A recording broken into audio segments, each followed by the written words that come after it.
Assalamualaikum warahmatullahi taala wabarakatuh.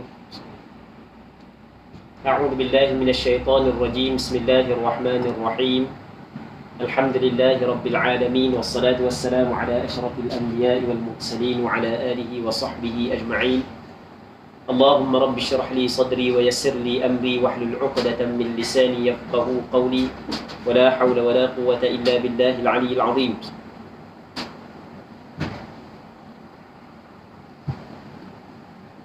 اللهم انفعنا بما علمتنا وعلمنا ما ينفعنا وعلمنا ما جهلنا وذكرنا ما نسينا اللهم يسر ولا تعسر رب تمم بالخير اللهم افتح علينا فتوح العارفين وفقنا توفيق الصالحين اللهم لا سهل إلا ما جعلته سهلا وأنت تجعل الحزن إذا شئت سهلا. Boleh tak cek dalam ada saya tengok dalam iMeet dulu tadi. Dengar tak? Cek dalam iMeet dulu tadi. Terima kasih kepada saudara pengurusi majlis, pihak penganjur Dum Bulu Gading, seterusnya sahabat-sahabat yang bersama dalam majlis pengajian kitab ataupun talaki kitab Minhajul Talibin yang dikarang oleh Imam Nawawi rahimahullahu subhanahu wa ta'ala, wa nafa'ana Allahu bi'ulumihi fid darain amin. Jadi insyaAllah kita sambung balik pengajian kitab Minhajul Talibin, yang mana kita berdoa kepada Allah subhanahu wa ta'ala agar Allah subhanahu wa ta'ala memurniakan kepada kita keikhlasan dalam perkataan dan segala perbuatan kita. Dan semoga Allah subhanahu wa ta'ala menerima pengajian yang kita adakan pada malam yang mulia ini. Kata Imam Nawawi rahimahullah subhanahu wa ta'ala, wa ya'khudhu syakku bil yaqin wa mas'u kulli ra'sihi thumma udunai. Jadi sekarang ni kita masih lagi dalam perbincangan berkenaan dengan sunat-sunat wudu. Antara perkara yang disunat ketika kita berwudu adalah tathlithul ghasli wal mashi. Kita meniga-nigakan basuh dan sapu. Jadi perbuatan wudu ada hak yang basuh dan ada hak yang sapu. Perkara tersebut kita lakukan sebanyak 3 kali. Cuma dalam masalah sapu, sapu kalau kepala sunat 3 kali, kalau telinga sunat 3 kali. Cuma dalam masalah sapu di atas khuf, sapu di atas khuf itu dikecualikan. Tidak sunat sapu sebanyak 3 kali. Nanti insya-Allah dalam bab sapu di atas khuf kita akan sebut dan kita akan bincang. Ketika mana kata dia antara sunat wudu adalah basuh 3 kali, sapu 3 kali sunat. Yang pertama wajib, yang kedua dan yang ketiga tu sunat. Maka apabila dia melibatkan bilangan, kadang-kadang orang yang melakukan ataupun orang yang berwudu, kadang-kadang dia syok. Aku ni buat 2 ke 3 dah, 2 ke 3 dah, 2 kali ke 3 kali dah aku buat ni. Dia bagi syok. Maka katanya wa ya'khudhu syakku bil yaqin, dan mengambil oleh orang yang syok. Di asyakku merujuk kepada seorang yang syok, dia kena mengambil bil yaqin, dengan perkara yang yakin. Perkara yang yakin adalah benda yang sedikit sebenarnya. Kalau orang tu syok di antara 2 dengan 3, sebenarnya 2 tu adalah benda yang diyakini. Hak yang dia syok 3, buat ke tak lagi, buat ke tak lagi. Maka apabila dia syok antara buat ke tak, asalnya adalah tidak buat. Al-aslu al-adam, asal adalah tidak ada. Maka dikirakan 2, maka dia kena tambah 1 lagi untuk mencukupkan 3, agar terhasil ganjaran ataupun kelebihan melakukan perkara yang disunatkan. Maka itu maksud wa ya'khudhu syakku bil yaqin. Antara sunat wudu lagi adalah wa mas'u kulli ra'si, menyapu ke semua kepalanya. Jadi start daripada awal sampai kepada akhir dia sapu. Cara sapu dia begini, cara sapu. Ni yang paling comel bagi orang yang rambut panjang sikit lah. Jadi dia ambil daripada ni, ditah ke belakang, lepas tu daripada belakang naik balik ke depan. Baik, itu dikirakan sekali. Hukum dia sunat. Jadi sunat kita buat sebanyak 3 kali. Muslimin muslimat yang dirahmati oleh Allah Subhanahu wa taala. Thumma, kemudian udhunaihi, 2 telinganya. Imam Nawawi ibarat dengan perkataan thumma. Kemudian 2 telinganya. Maksudnya kemudian sunat dia sapu 2 telinga. Dia 2 telinga ni sunat sapu. Dia bukan wajib sapu. Yang wajib sapu adalah sebahagian daripada kepala. Waktu yang wajib dia sapu. Sapu ke semua kepala, hukum dia adalah sunat, bukan wajib. Yang wajib adalah sapu sebahagian sahaja. Manakala sapu telinga, hukum dia sunat. Maksudnya kalau orang tu ambil wudu tetapi dia tidak sapu telinga dia, maka tetap wudu dia sah. Sapu telinga dengan sapu kepala dia kena ada tertib. Sebab itulah Imam Nawawi menggunakan ibarat dengan thumma. Thumma dalam bahasa Arab adalah ditertibi wat tarahi. Tertib maksudnya ikut aturan. Maksudnya bagi orang yang ingin mendapat, mengikut mazhab Imam Syafi'i, orang yang ingin mendapat fadilah sunat sapu 2 telinga adalah dia kena sapu 2 telinga setelah daripada sapu 2 kepala. Sebab itulah Imam Nawawi guna perkataan thumma. Baik. Yang mana sapu 2 telinga ni kita sapulah ke hak yang zahir dia, hak yang batin dia, maksudnya di dalam, di luar, di dalam ni dia tidak masuk hak yang dalam luar. Simah tak masuk, lubang tak masuk. Maksudnya dalam tu tak masuklah, bukan mesti sapu dalam, sapu mana nak masuk jari mana. Tapi permulaan lubang tu sunat juga kita sapu. Dia hak yang paling comel, kita kita ambil air. Lepas tu kita pun tok jari, lepas tu kita pada lipatan kita pusing, pada lipatan pusing belaka dalam lipatan ni. Lepas tu hak yang belakang ni kita pergi begini. Lepas tu kita pekuk lagu ni. Lepas tu kita masuk ke dalam ni lubang dia. Sunat begitulah. Sapu, bukan basuh. Sapu. Baik. Yang mana kita sapu telinga tu dengan air yang baharu. Maksudnya air lain daripada air yang digunakan untuk sapu kepala. Walaupun air tersebut adalah air yang kita ambil sekali dengan sapu kepala tapi kita tidak guna. Jadi contohkah kita ambil air daripada untuk sapu kepala, tapi hak ni kita tidak guna. Jadi kita sapu gitu je kepala. Hak ni kita tak guna. Lepas tu nanti kita akan guna untuk sapu telinga. Maka dapat fadilah sapu telinga. Seterusnya katanya, fa in asura raf'ul imamati kammala bil mashi 'alayha. Maka jika asura payah, susah, raf'ul imamati mengangkat imamah, susah nak angkat serban. Kita ni mudah sebab kecil dia ada serban, orang serban bapak.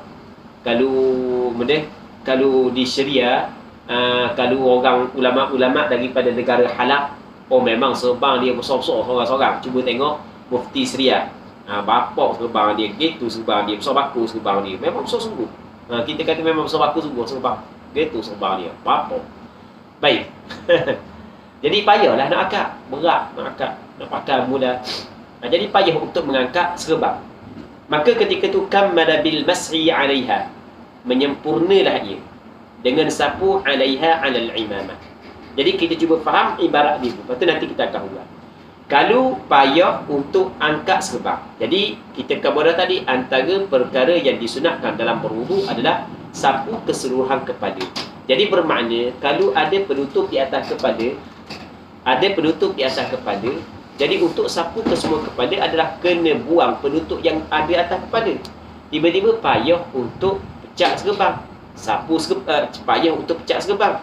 Jadi bermakna payah jugalah untuk menyapu ke semua kepala. Maka ketika tu boleh dia menyempurnakan sapu di atas serban. Maksudnya ambil air, sapu di atas serban. Tapi kena faham perkataan kammala menyempurnakan. Maksud kena menyempurnakan, mesti dia kena sapu sedikit daripada kepala, maka hak yang baki lagi adalah sapu di atas serban. Okey. Jadi apa yang kita dapat faham di sini adalah yang pertama, kalau dia payah untuk buang serban. Payah untuk buang serban, lepas tu mesti dia kena menyempurnakan. Sunat dia menyempurnakan sapu di atasnya. Perkataan kammala ni isyarat kepada bahawasanya sapu di atas serban semata-mata tidak memadai. Mesti kena sapu juga sebahagian daripada kepala barulah sempurna sapuan itu di atas serban.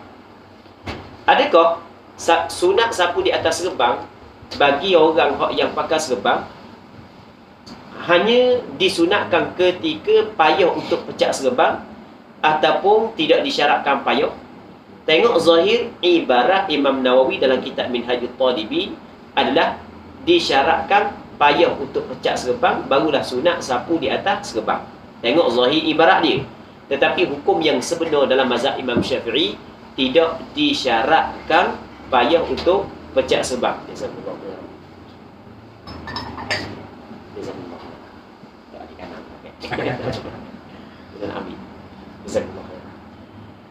Jadi dalam mazhab Imam Syafi'i tidak disyaratkan payah untuk cabut.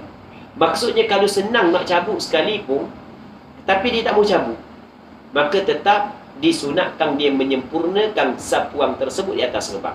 Sekarang ni kita serban ni mudah je nak cabut. Mudah je nak cabut Jadi kita tak mau cabut, boleh, tak ada masalah. Masa kita sapu kepala sana tu, sapu sikit atau bubur sebagaimana yang Rasulullah buat. Rasulullah sapu di atas masah nasiyatahu ataupun binasiyatihi, Rasulullah sapu di atas bubur dia. Lepas tu Rasulullah sempurnakan sapu di atas serban. Jadi kita masa lepas daripada basuh muka, selepas daripada basuh tangan, sapu kepala, ambil air sikit, kita pun sapu atas bubur sikit sebagaimana yang Rasulullah buat. Lepas tu kita pun ambil air, kita pun sapu di atas serban sampai ke seluruh. Jadi kita sempurnakan sapu di atas serban. Baik. Adakah benda ni hanya khusus untuk serban ataupun tidak khusus untuk serban, bahkan umum untuk segala penutup kepala? Dalam mazhab Imam Syafi'i mengatakan bahawasanya hukum ini adalah umum untuk penutup kepala. Orang yang pakai piyah ke ataupun perempuan yang pakai tudung ke sama. Jadi orang puan tu pakai tudung. Jadi dia pun ambil wuduk, dia basuh muka, rata molek, dia basuh tangan, rata molek, sampai masa sapu kepala, dia ambil air, dia masuk kat sikit kat bawah tudung dia. Lepas tu ambil air, dia pun terus sapu di atas tudung. Tu dipanggil menyempurnakan sapu di atas tudung. Jadi kesimpulan, muslimin-muslimat yang dirahmati oleh Allah Subhanahu wa taala, orang yang ada penutup pada kepala dia, sama ada penutup saat itu piyah ataupun serban, tudung, anak tudung, tak kira lah bagi orang puan, maka ketika dia ambil wudu, apa hak yang diwajibkan kepada dia sampai masa sapu kepala adalah sapu sedikit daripada kepala. Maka boleh dia mengambil sunat menyapu ke semua kepala dengan dia menyapu di atas penutup kepala. Sapu, sempurnakan sapu tersebut di atas serban ataupun tudung ataupun piyah.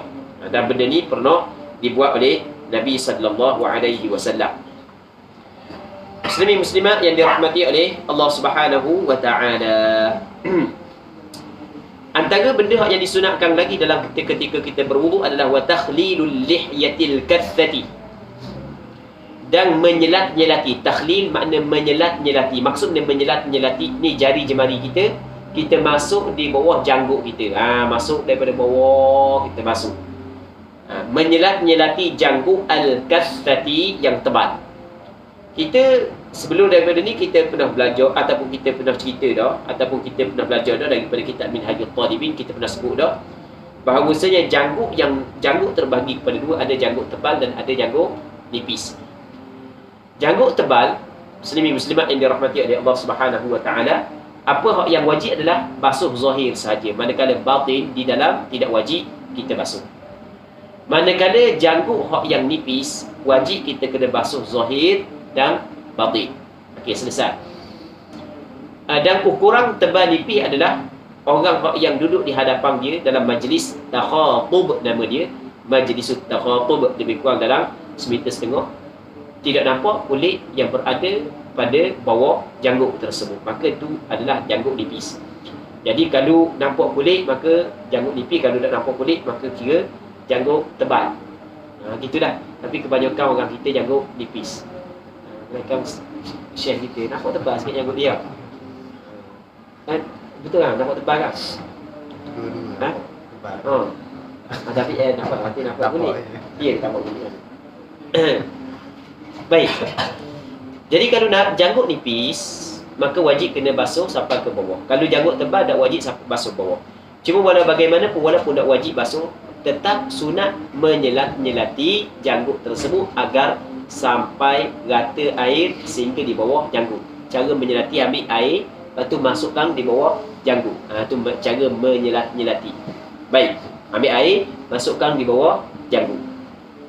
Begitu juga sunat menyelati asabi'ihi, jari jemarinya, sama ada jari tangan ataupun jari kaki. Jari tangan gini pun apa, gini pun apa, gini pun apa. Jari kaki sama ada kita buat dengan jari kelingking. Kerana dalam poh gini, jari kelingking kalau kaki tak payahlah angkat kaki tunjuk. Kita buat gitulah. Baik, jari kelingking sebab jari halus kan. Lagu mana cara menyelati tak ada masalah. Yang penting kita menyelati di celah jari jemari. Dia sunat kita menyelati janggut hak yang tebal. Begitu juga sunat menyelati jari jemari adalah sekiranya kalau kita tidak menyelati di celah jari ni, air akan sampai di sini pada kuat sangkaan kita. Tetapi kalau air tidak sampai melainkan dengan kita menyelati, maka ketika tu hukum menyelati di celah-celah jari, bukan janggut di celah-celah jari, hukum dia adalah wajib. Kerana tidak sempurna benda yang wajib melainkan dengannya, maka hukum dia adalah wajib. Sekali lagi, janggut dia ada janggut nipis dan janggut tebal. Janggut nipis tidak sunat kita menyelati. Melainkan kalau sekiranya janggut nipis tadi, kalau kita tidak masukkan jari jemari kita di bawah, air tidak akan rata di bawah, maka ketika itu wajib kita masukkan jari untuk meratakan air. Pada asal takhlil tidak wajib, tapi di sini jadi wajib kerana untuk menyempurnakan perkara yang wajib. Kita dalam kaedah fiqh menyebut ma la yatimmul wajibu illa bihi fahuwa wajibun. Perkara yang tidak sempurna benda yang wajib melainkan dengannya, maka ia juga menjadi wajib. Manakala janggut tebal tak adalah. Janggut tebal hukumnya sunat untuk memastikan air sampai kepada pangkal janggut. Sunat saja menyelati. Manakala jari sunat kita menyelati. Melainkan kalau sekiranya kalau kita tidak menyelati menyebabkan air tidak rata di celah-celah jari kerana jari terlalu rapat, maka ketika itu hukum menyelati adalah wajib untuk meratakan air. Sama juga kaedah kita guna ma la yatimmul wajibu illa bihi fahuwa wajibun.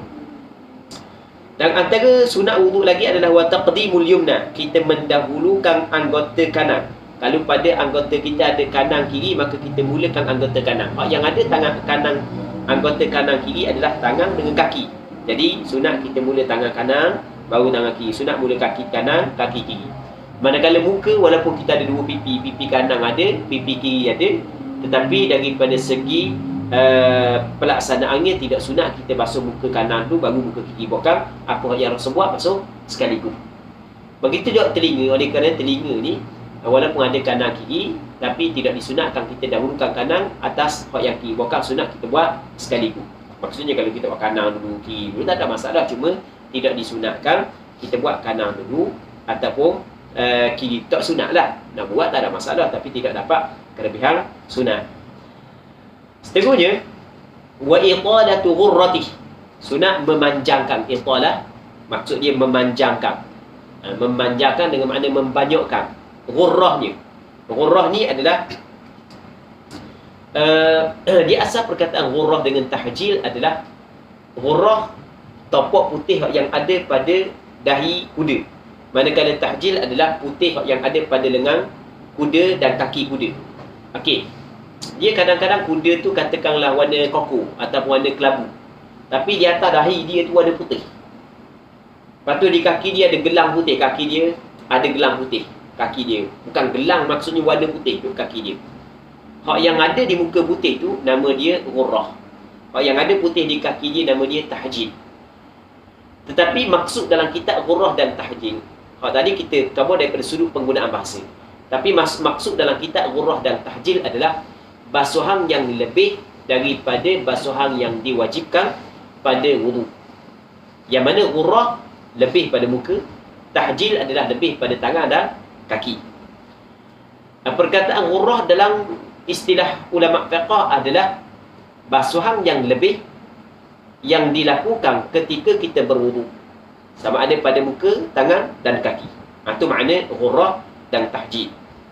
Umat Nabi Muhammad sallallahu alaihi wasallam pada hari kiamat, ketika mana mereka itu diseru, dipanggil pada hari kiamat, tubuh badan mereka itu, anggota wudu mereka itu bercahaya. Itu disebut dalam hadis.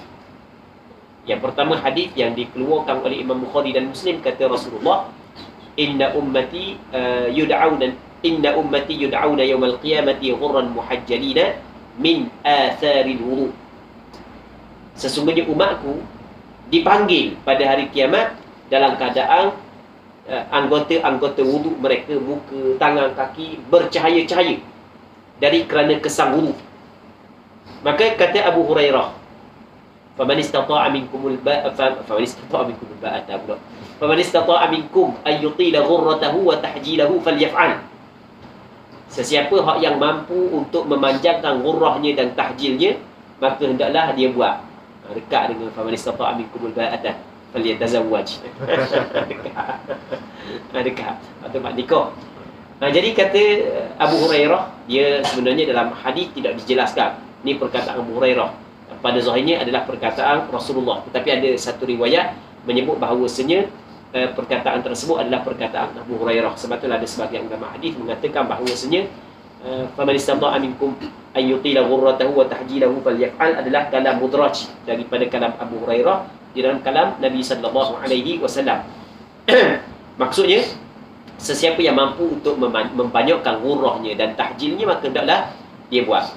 Sebab itulah kata ulama, antara perkara yang disunatkan ketika kita berwudu adalah kita memanjangkan ghurrah dan tahjilnya. Maksudnya kita basuh lebih sikit daripada kadar yang diwajibkan. Pak yang muka, kadar yang diwajibkan kuasa muka ni kita basuh lebih sikit. Jangan basuh lebih sikit. Tangan sampai ke siku kita basuh sampai ke lebih daripada siku, sampai ke sini. Ini paling banyak dah. Sampai ke sini. Manakala kaki sampai ke lutut. Jadi kalau separuh betih pun apa dah. Hak tu hanya dimaksudkan. Muslimin muslimat yang dirahmati oleh Allah Subhanahu wa taala.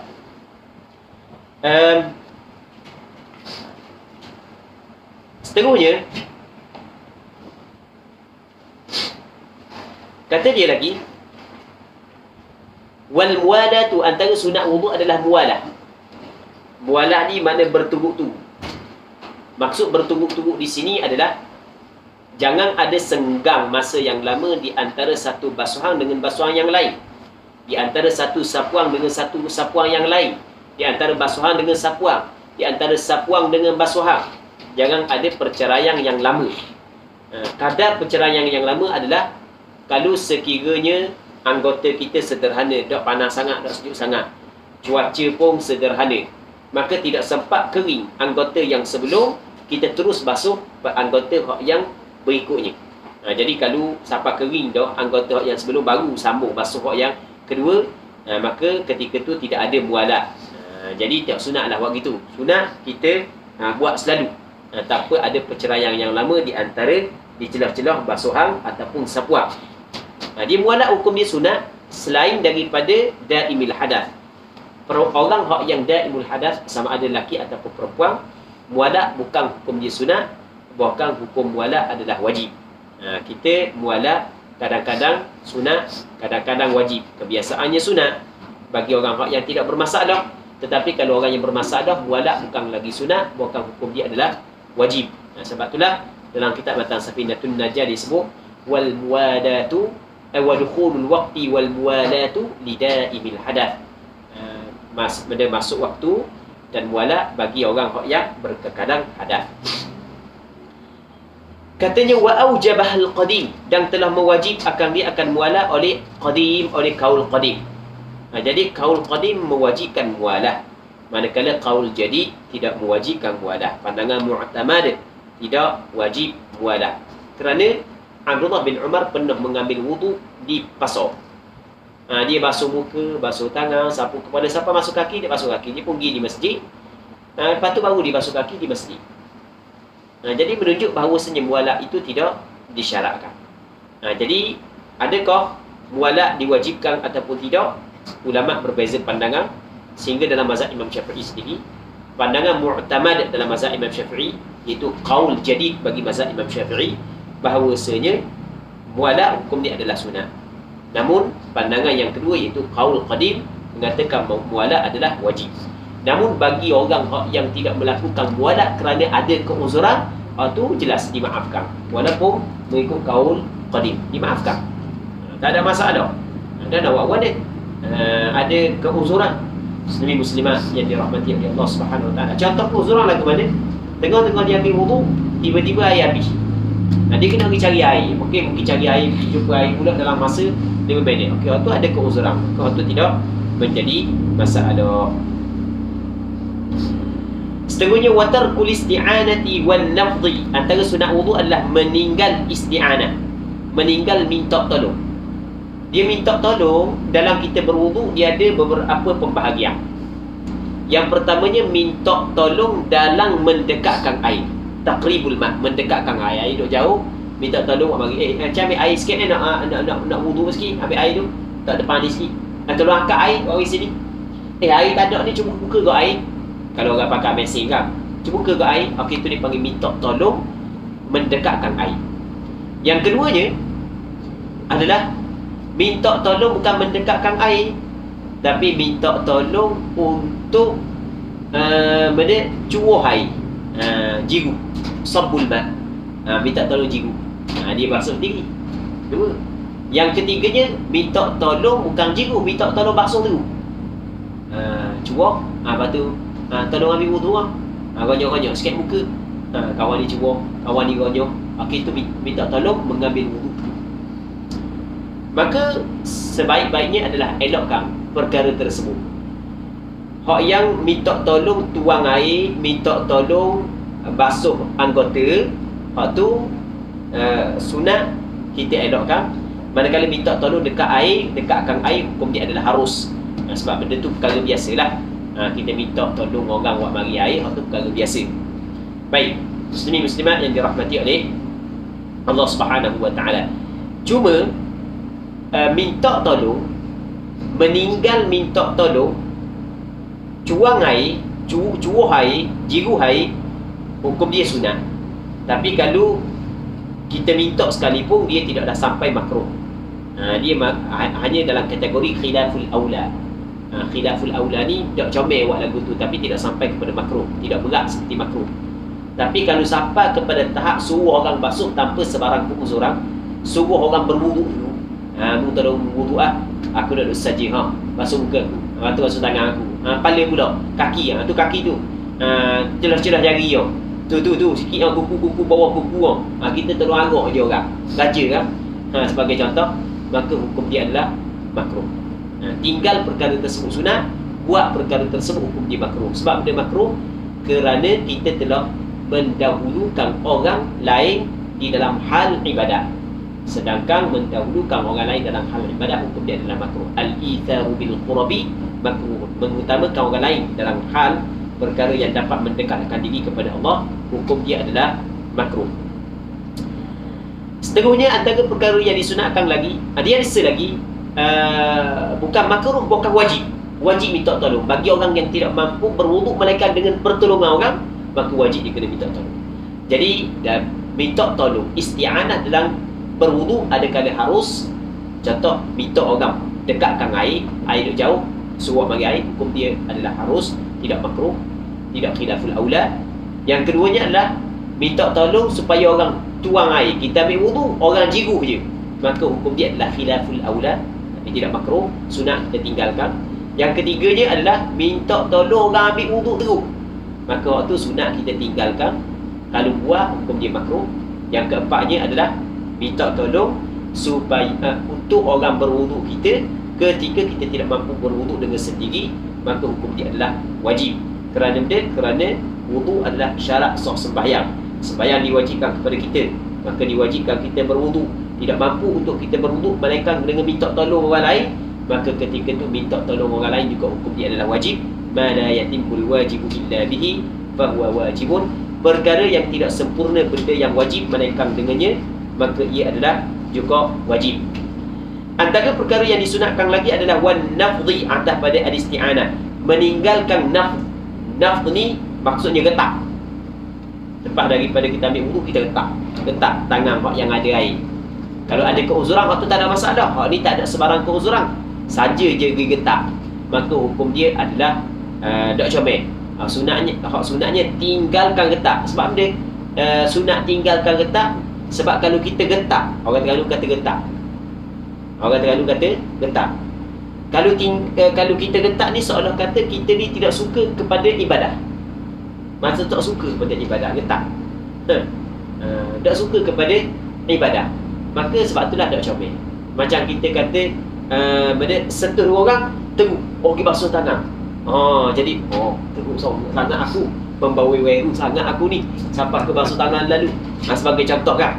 Baik, begitu juga dalam hal ibadat wudu. Muslimin muslimat yang dirahmati oleh Allah Subhanahu wa taala. Cuma basuh tangan tu kadang leni musim leni tu comel sangat dah untuk kita jaga kesihatan. Cuma ada contoh saja tadi. Bukan kata jangan basuh tangan, kita pun faham semua, guna semua benda tu. Kita kita guna semua. Baik.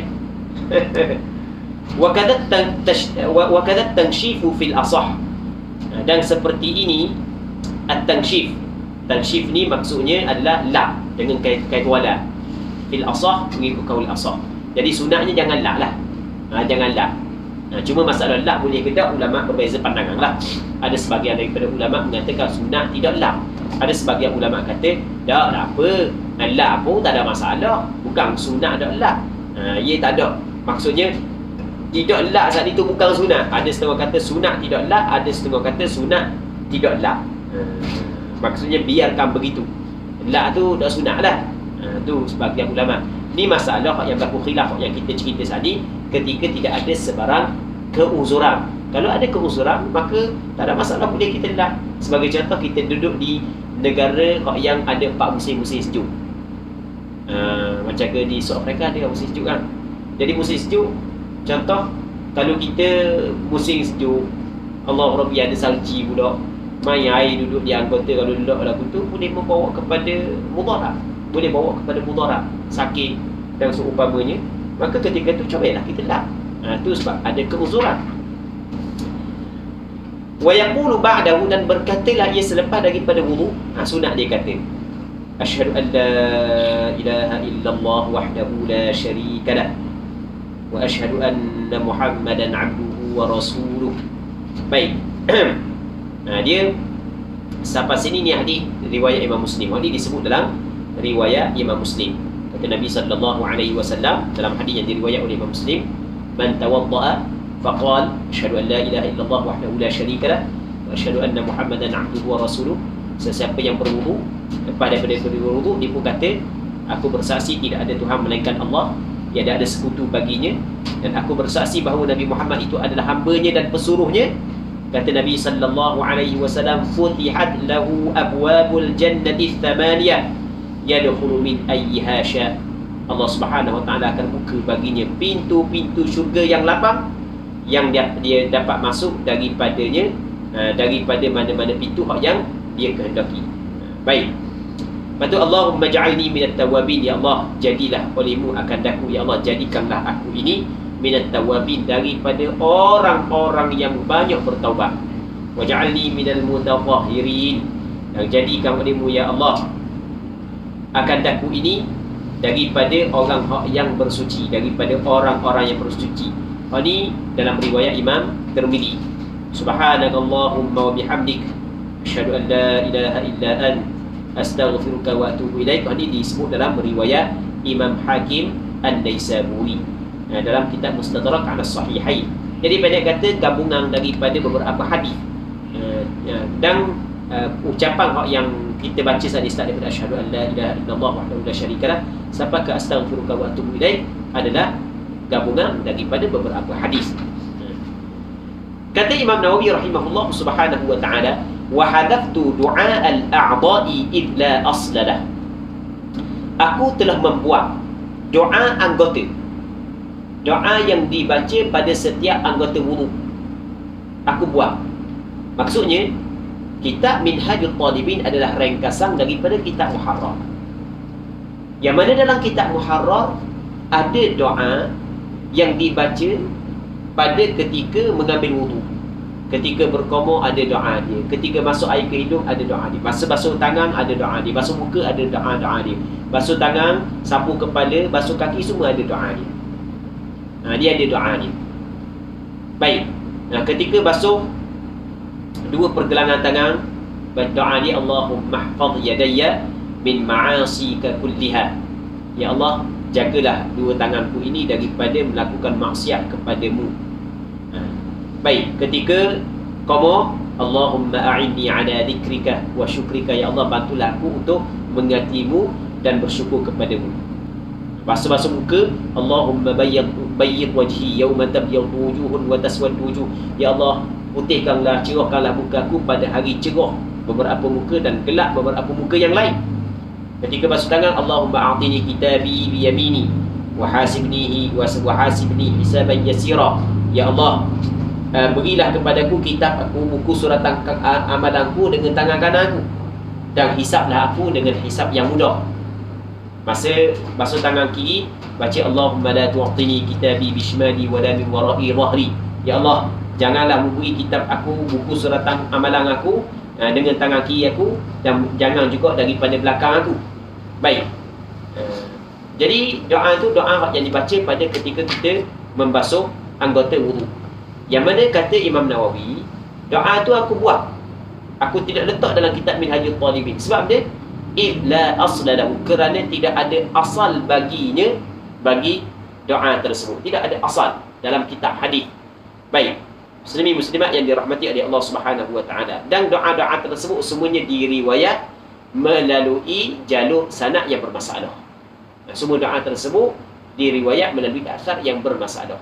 Di antara benda bersangatan lemah dan palsu. Baik, walau bagaimanapun doa tersebut sabit melalui asar yang diriwayat daripada sebahagian daripada ulama salaf. Nah, sebab itulah sebahagian daripada ulama mazhab Imam Syafi'i mengatakan tak ada masalah, boleh juga baca doa tersebut, tetapi bukanlah bermaksud orang yang baca saat itu diberi i'tiqad benda tu disuruh dan diperintah dilakukan oleh Rasulullah. Bukan. Tetapi dia baca doa tersebut kerana keumuman dituntut dia berdoa. Ud'uni astajib lakum, tanpa ada batasan waktu. Okey, katakanlah masa kita berwudu, kita basuh dua tangan kita. Okey, kita basuh dua tangan kita. Tiba-tiba kita teringat tangan kita ni antara anggota yang boleh melakukan maksiat. Antara anggota yang boleh melakukan maksiat. Kita cuba perhati ketika kita menghayati wudu, masa kita basuh tangan aku ni, masa aku basuh ni, kan apabila kita basuh kan gugur dosa kan, dan tangan aku ni buat maksiat. Salah ke kita doa, ya Allah, jagalah tanganku daripada melakukan maksiat kepadamu? Tak salah. Ketika kita qoma, mulut ni yang kita akan berzikir kepada Allah Subhanahu Wa Taala, kadang-kadang kita malas. Mari perasaan lagu tu dalam hati, oh malas aku zikir. Masa kita basuh mulut, kan apabila kita mengambil wudu, dosa keluar kan? Lepas tu kita dah tengok, oh banyak dosa sebab tu aku malas. Ya Allah, bantulah aku untuk berzikir kepadamu. Salah tak? Tak salah. Masa kita basuh muka, baik, kita pun dah teringat di akhirat nanti ada muka yang berseri-seri, ada muka yang gelap. Orang muka yang berseri-seri adalah orang baik, muka yang gelap adalah orang yang jahat. Kan dalam Quran ada buku dak mari sikit ayat. Yauma tabyaddu wujuhum wa taswaddu wujuh. Fa ammal ladina biyaddat wujuhum. Begitu. Fa ammal ladina swaddat wujuhum. Kan? Fa ammal ladina biyaddat wujuhum. Dia nak sekaligus dia tak bagi dah tu. Padahal kufar belaka tu depan kita ni. Kufar. Tak mari kali tu kan. Maksudnya di sana ada orang yang seri-seri muka dia, ada orang yang gelap muka dia. Orang yang seri-seri muka dia, tanda dia adalah ahli syurga. Tak ingat tak bagi apa? Tak bagi tak? Tak bagi. Yalah nak orang kali tu tak bagi. Jadi masa-masa muka kita teringat, ya Allah, di akhirat kelak ni lagu mana kedudukan muka aku ni, gelap ke cerah ni. Maka salah ke kita minta doa kepada Allah ketika tu? Ketika hadir dalam hati kita perasaan tersebut? Tak salah. Cuma kena ingat orang yang nak berdoa saat itu, mesti dia kena, jangan dia beriktiqad benda tu diperintah oleh Rasulullah, dituntut. Cuma kalau nak buat adalah dia ambil keumuman dituntut dia berdoa. Apatah lagi ketika dia basuh, dia menghayati anggota-anggota dia akan digugurkan dosa, dia akan berjumpa dengan Allah. Maka tak ada masalah dia berdoa agar Allah Subhanahu Wa Taala memberi kebaikan kepada dia di dunia dan di akhirat. Wallahu a'lam. Muslimin muslimat yang dirahmati oleh Allah Subhanahu wa taala. Kita masuk dalam perbahasan baru iaitu bab mashil khuf. Bab pada menyatakan sapu khuf. Yang dimaksud sapu khuf di sini adalah sapu khuf ketika kita berwudu. Jadi sebagaimana yang kita sebut, antara rukun wudu adalah basuh kaki. Jadi orang ambil wudu, yang pertama basuh muka, yang keduanya basuh tangan sampai ke siku, yang ketiganya sapu sebahagian daripada kepala, yang keempatnya basuh kaki. Dalam masalah basuh kaki, bagi orang yang memakai kasut atau memakai sarung kaki yang menutupi kawasan fardu, nanti kita akan cerita syarat-syarat dia. Maka ketika tu boleh dia tidak basuh kaki, harus dia tidak basuh kaki, tapi sebagai ganti kepada basuh kaki adalah sapu di atas sarung kaki. Jadi sapu di atas khuf adalah sebagai ganti kepada basuh kaki. Muslimin muslimat yang dirahmati oleh Allah Subhanahu wa taala. Sapu di atas khuf adalah hukum yang disepakati oleh ulama Ahlus Sunnah wal Jamaah bahawasanya ia adalah diharuskan. Sepakat ulama Ahlus Sunnah wal Jamaah mengatakan bahawasanya sapu di atas khuf adalah diharuskan. Cuma hak yang paling comel itu ada perbincangan dia. Paling comel basuhlah, sebab basuh itu asal. Bahkan Imam Ibnul Munzir meriwayatkan suatu asar daripada Hasan Al-Basri bahawasanya Hasan Al-Basri pernah menceritakan bahawasanya tidak kurang daripada 70 sahabat. Haddatsani sab'una minas sahabati, telah menceritakan kepada aku 70 daripada sahabat tentang sapu di atas khuf. 70 orang di kalangan sahabat. Ramai 70 orang sampai kepada hak mutawatir. Sebab itulah Imam At-Tahawi rahimahullahu taala, seorang ulama hadis yang terkenal, seorang ulama fiqh mazhab Hanafi yang cukup terkenal, Imam At-Tahawi, dalam kitab Aqidah At-Tahawiyah, kitab Aqidah At-Tahawiyah, kitab Aqidah. Tetapi dalam kitab Aqidah At-Tahawiyah dia ada sebut satu benda. Dia kata wa naral masha 'ala al-khuffi fi safari wal hadar kama jaa fil athar. Dia kata gitu. Wa nara, dan kami berpandangan sapu di atas khuf ketika bermusafir dan ketika duduk kapur sebagaimana datang di dalam athar, dalam hadis. Jadi orang yang baca kitab Aqidah At-Tahawiyah dia akan pelik. Pelik pun dia. Kitab akidah ni dia berkait dengan akidah. Tiba-tiba Imam At-Tahawi menyebut hukum fiqh di situ. Suatu benda yang pelik. Dia kata kami berpandangan sapu di atas khuf. Sapu di atas khuf ni bukan akidah. Dia adalah berkait dengan hukum fiqh. Tetapi kenapa kau Imam At-Tahawi rahimahullahu subhanahu wa ta'ala tetap memasukkan tentang hukum sapu di atas khuf dalam kitab akidah? Kerana sapu di atas khuf ia termasuk daripada alamat tanda bahawasanya orang itu adalah Ahlus Sunnah wal Jamaah. Orang yang menolak sapu di atas khuf adalah golongan mubtadi'ah, golongan mubtadi' ataupun puak-puak firqah mubtadi'ah dalam bab akidah. Dia menolak sapu di atas khuf. Muslimin muslimat yang dirahmati oleh Allah Subhanahu wa taala. Katanya yajuzu fil wudu, harus ia sapu di atas khuf. Apa maksud harus? Nak sapu tak apa, tak apa sapu pun tak apa. Sapu ni adalah rukhsah yang pada asalnya adalah basuh, harus dia sapu.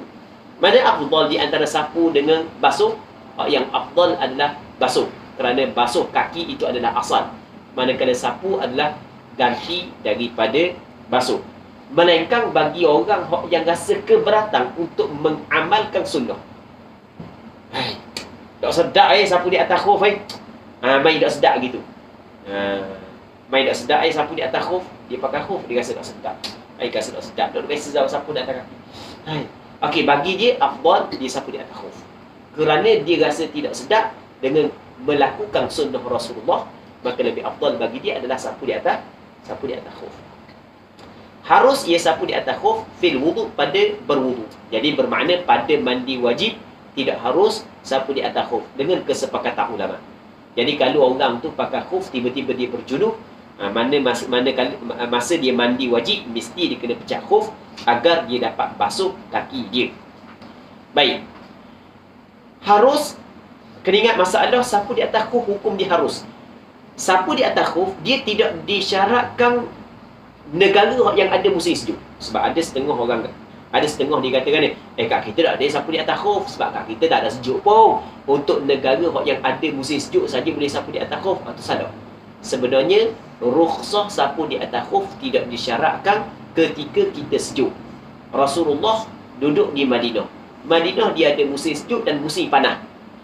Ketika ada musim sejuk, musim panas, tak ada pun hadis yang menceritakan tentang keharusan sapu di atas khuf hanya musim sejuk saja.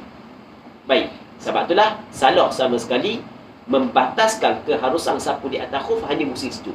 Kita sekarang ni musim tempat kita tak ada musim sejuk. Kita musim panas dah tadi. Tapi kita tetap pakai khuf, tetap boleh kita sapu di atas khuf. Harus pada wudu lil muqim, bagi orang yang bermukim. Orang yang bermukim ni orang duduk kampung. Yauman walailatan, sehari semalam. Jadi orang yang bermukim, tempoh boleh disapu hanya sekadar sehari semalam. Manakala walil musafiri, dan bagi orang yang bermusafir, thalathatan bilayaliha, 3 hari dengan malam-malamnya. Penetapan sehari semalam bagi orang yang bermukim, penetapan 3 hari 3 malam bagi orang yang bermusafir adalah penetapan yang dilakukan oleh Rasulullah sallallahu alaihi wasallam. Yang mana penetapan tersebut disebut dalam beberapa hadis. Antaranya hadis yang dikeluarkan oleh Imam Muslim daripada Sayyidina Ali ketika orang tanya Aisyah radhiyallahu anha tentang tempoh sapu di atas khuf. Maka Aisyah kata, pergi tanya Ibnu Abi Thalib. Ditanya Sayyidina Ali. Sebab dia? Sebab dia lebih mengetahui tentang sapu di atas khuf kerana dia sentiasa bermusafir bersama dengan Rasulullah. Maka apabila orang tanya kepada Sayyidina Ali, maka kata Sayyidina Ali, ja'ala Rasulullah sallallahu alaihi wasallam thalathata ayyamin bilayalihinna lil musafiri wa yawman wa laylatan lil muqim.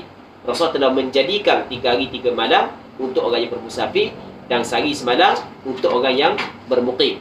Maksudnya bagi orang yang bermukim, setiap kali berhadas boleh disapu di atas khuf selama sehari semalam.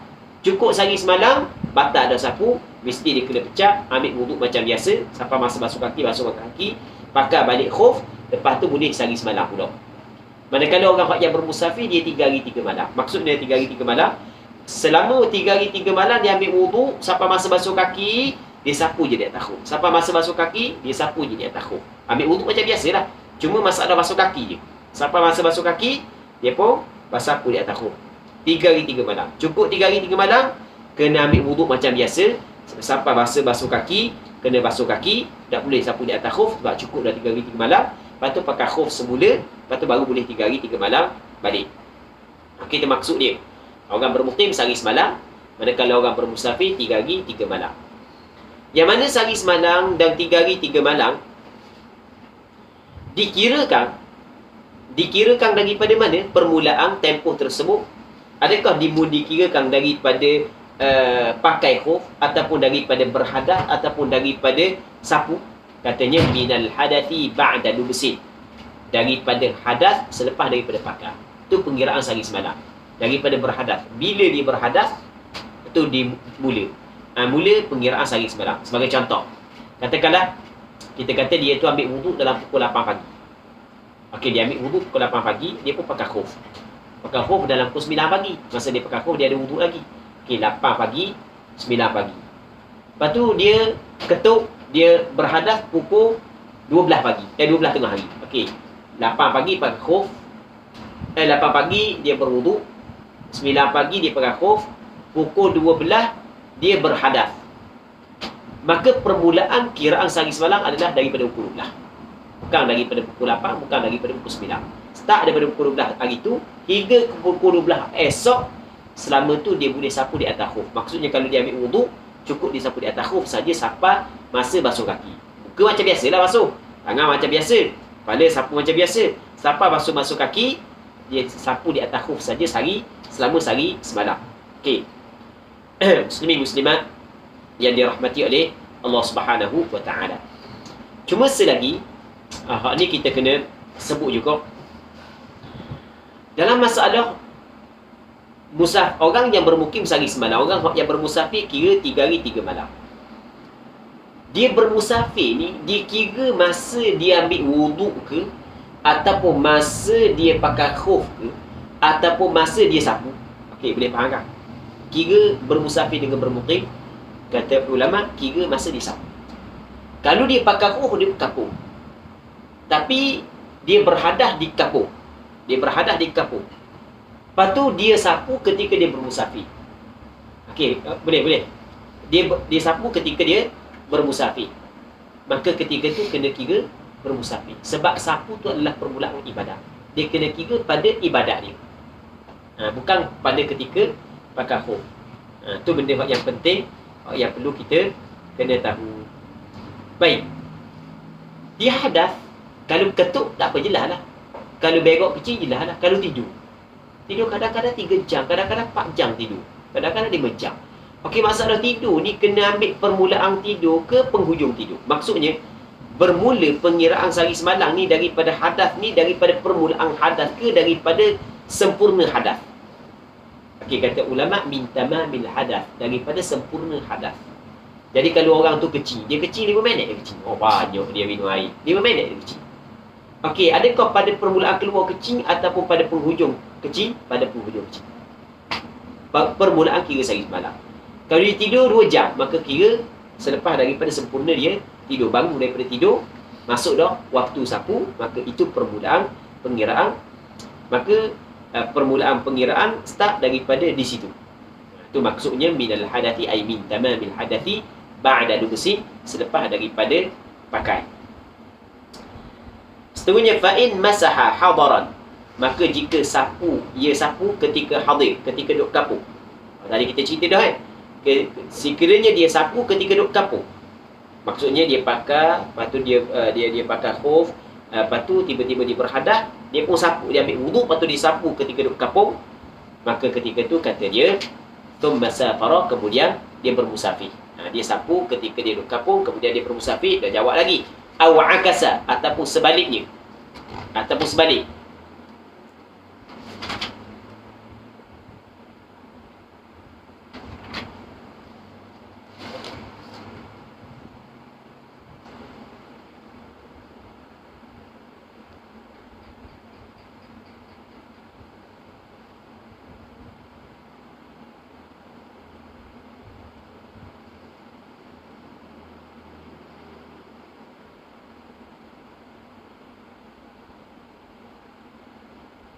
Baik. Dia sapu ketika duduk kapur. Thumma safara, kemudian dia bermusafir. Aw akasa, ataupun sebalik. Maksudnya dia bersapu ketika dia bermusafir. Lepas tu duduk sebentar, dia pun sapu kapur. Lam yastawfi muddata safarin. Dia tidak boleh menyempurnakan tempoh safar. Dia nak ambil 3 hari 3 malam lah, dia akan ambil sehari semalam. Okey, sekarang ni dia duduk kapur, dia pun ketuk, dia pun ambil wuduk, sampai masa basuh kaki, dia pun sapu di atas khuf.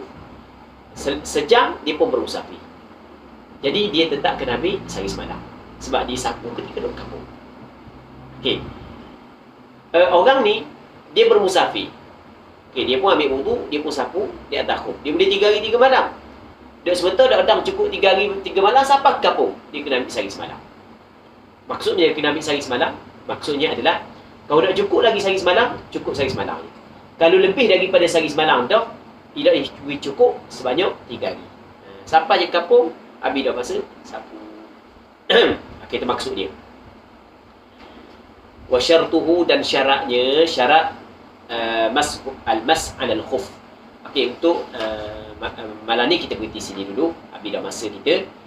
Jadi insya-Allah kita berdoa kepada Allah agar majlis kita ini diberkati oleh Allah Subhanahu Wa Taala. Cuma ana nak jawab satu soalan secara kebetulan tadi, ana terlihat soalan yang diajukan pada minggu lepas rasanya.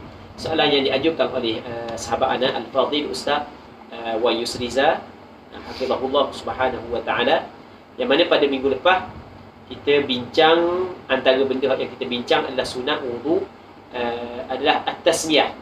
Tasmiyah kita kata membaca bismillah. Soalannya tak silap anak dah, yang anak ingat tadi, anak tengok tadi, dia kata apakah perbezaan di antara tasmiyah dengan basmalah? Sebab dia disebut dalam kitab sunat kita tasmiyah, membaca bismillah. Apa perbezaan di antara tasmiyah dengan basmalah? Dia tasmiyah. Apa maksud tasmiyah? Tasmiyah ni adalah masdar daripada sama yusammi tasmiyah. Tasmiyah ni makna dia adalah baca bismillah. Itu makna tasmiyah. Sebut nama Allah dengan mengucapkan bismillah. Manakala basmalah juga ucap bismillah. Jadi bermakna tasmiyah dengan basmalah adalah benda yang sama. Basmalah dengan tasmiyah adalah benda yang sama. Cuma basmalah tu adalah masdar daripada basmalah. Basmalah yubasmilu basmalah. Yang mana dalam ilmu bahasa Arab, basmalah ni dia panggil istilah an-nahtu nama dia nahtun. Nahtun ni maksudnya adalah dia direngkaskan daripada beberapa kalimah, dijadikan satu kalimah untuk merengkaskan percakapan. Biasanya bismillahirrahmanirrahim ada beberapa kalimah, kita ringkaskan kalimah saat itu beberapa kalimah buat satu kalimah yang akan menunjukkan di atas kalimah-kalimah tersebut. Itu dipanggil nahtun. Jadi basmalah maksudnya adalah ucap bismillahirrahmanirrahim, tasmiyah baca bismillah. Jadi benda yang sama di antara basmalah dengan tasmiyah. Wallahu a'lam. Sallallahu ala sayyidina Muhammad wa ala alihi wa sahbihi ajma'in. Walhamdulillahi rabbil alamin.